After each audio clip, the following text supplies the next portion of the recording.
Commando, Chapter 2 On the Brink. When we reached Pretoria, affairs were moving to a climax. Peremptory notes had been exchanged between the Transvaal and the British governments, and excitement was rising as each cable and its reply was published. Already the Transvaal capital was an armed camp. Batteries of artillery paraded the streets. Commandos from the country districts rode through the town almost daily, bound for the Natal border, and the crack of rifles echoed from the surrounding hills where hundreds of men were having target practice. Crowded trains left for the coast with refugees flying from the coming storm, and business was at a standstill. Looking back, I think that war was inevitable. I have no doubt that the British government had made up its mind to force the issue, and was the chief culprit. But the Transvaalers were also spoiling for a fight, and from what I saw in Pretoria during the few weeks that preceded the ultimatum, I feel sure that the Boers would in any case have insisted on a rupture. I myself had no hatred of the British people. From my father's side I come of Dutch and French Huguenot blood, whilst my mother, dead for many years, was a purebred Norwegian from the North Cape, so one race was much like another to me. Yet, as a South African, one had to fight for one's country, and for the rest I did not concern myself overmuch with the merits or demerits of the quarrel. I looked on the prospect of war and adventure with the eyes of youth, seeing only the glamour, but knowing nothing of the horror and the misery. I was 17 years old, and thus too young to be enrolled as a burger. President Kruger himself solved this difficulty for me. One morning, when I was at the government buildings, I met him and my father in the corridor, and I told the president that the field cornet's office had refused to enroll me for active service. The old man looked me up and down for a moment and growled, "Piet Joubert says the English are 3-1. Sal jy my 3 rooinekke lewer? Will you stand me good for 3 of them?" I answered boldly, "President, if I get close enough, I'm good for 3 with 1 shot." He gave a hoarse chuckle at my youthful conceit, and turning to my father, asked how old I was. When he heard my age, he said, "Well then, Mr. State Secretary, the boy must go. I started fighting earlier than that." And he took me straight to the Commandant General's room close by, where Piet Joubert in person handed me a new Mauser carbine and a bandolier of ammunition, with which I returned home pleased and proud. I saw a good deal of the president in these days, as I used to go with my father to his house on the outskirts of the town, where they discussed state matters while I sat listening. The president had an uncouth, surly manner, and he was the ugliest man I have ever seen. But he had a strong, rugged personality which impressed all with whom he came in contact. He was religious to a degree, and on Sundays he preached in the queer little Dopper church he had built across the street, where I sometimes heard him. There was Mrs. Kruger too, whom I often saw with her pails in the yard, for she kept dairy cows and sold milk to the neighbors. Once she brought us coffee, while we were looking at a picture of the statue of her husband that was being set up on Church Square. The president was shown dressed like an elder of the church in a top hat, and the old lady suggested that the hat should be hollowed out and filled with water to serve as a drinking fountain for the birds.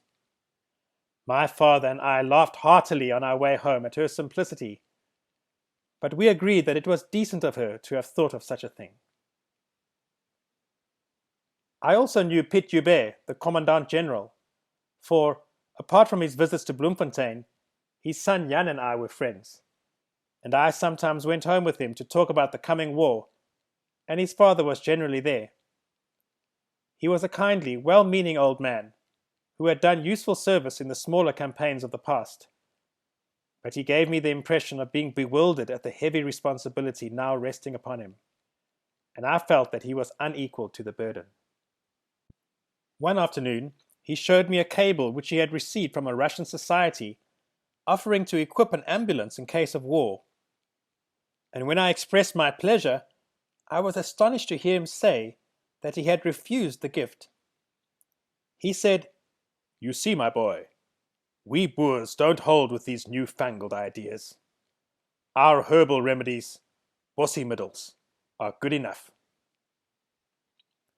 Another time, when describing the festivities at the opening of the Delagoa Bay railway line, which he had attended as Commander-in-Chief, he told me that when the Portuguese paraded 1,000 troops in his honor, he had gone down the ranks shaking hands with every one of the soldiers. I liked him very much personally, and to me he was always kind and fatherly, but I felt that he was unfit to lead armies, and it is a great pity that a younger man was not appointed in his place on the outbreak of the war.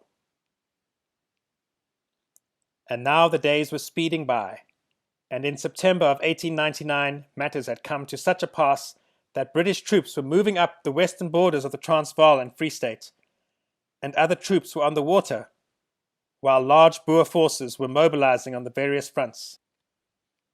Committees and deputations from the Cape travelled up to make 11th-hour attempts to avert the catastrophe of war, but it was clear that the die was cast and that neither side was in a mood for further parleying.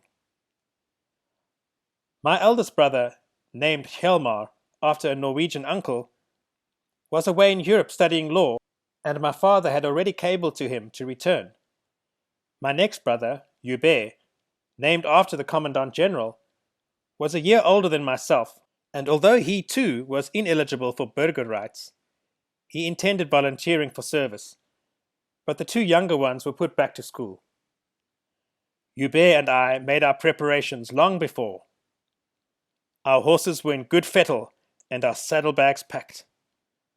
My brother had a fine, upstanding chestnut, and I had a strong little Basuto pony, and we were eager to be off. Many of the country districts had been called up, but thus far no Pretoria men had gone forward. At last, on September 29th, the first batch from the town was ordered to entrain for the Natal border. The moment we heard of this, we took our rifles, fetched our horses from the stable, and within 10 minutes had saddled up and mounted. We said goodbye to our stepmother and her children, for my father had remarried years before, and rode up through the town to the Raadsaal to take leave of him. We found him closeted with the president and members of the executive council, but we went in, and when we explained why we had come, all rose to shake us by the hand. The old president gave us a solemn blessing, and my father, who had not expected this sudden departure, bade us goodbye in a husky voice and said he knew we would do our best. From the government buildings we galloped to the station, where we found a great stir. Hundreds of friends and relatives had come to see the contingent leave, but in spite of the crowd on the platform and the loading of baggage and batteries, we were able to truck our animals, after which we lent a hand with the stowing of the ammunition and other work. When all was ready, the train pulled out to the sound of the Transvaal national anthem.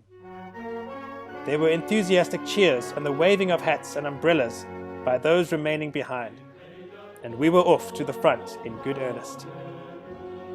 As for my brother and myself, we were not Transvaal burghers, nor had we been called out for service, but we automatically became soldiers of the Boer army by virtue of having thrown our belongings through a carriage window and clambering aboard, little knowing on how long and difficult a trail this light-hearted enlistment was starting us.